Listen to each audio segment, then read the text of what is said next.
calon anggota legislatif DPRK Aceh Tamiang yang gagal meraih suara terbanyak dan berupaya ingin menggelembungkan suara supaya caleg lain kalah dan memberikan uang 200 juta, tapi suaranya tidak berhasil digelembungkan sehingga gagal menang.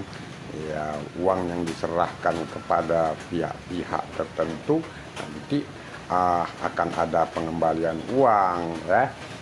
Tapi uang yang akan dikembalikan itu bukan uang rupiah, melainkan adalah uang mainan ataupun uang monopoli seperti itu. Kalau uang rupiah ya mana mungkin dikembalikan lagi, ya hangus lah, ya seperti itu, ya.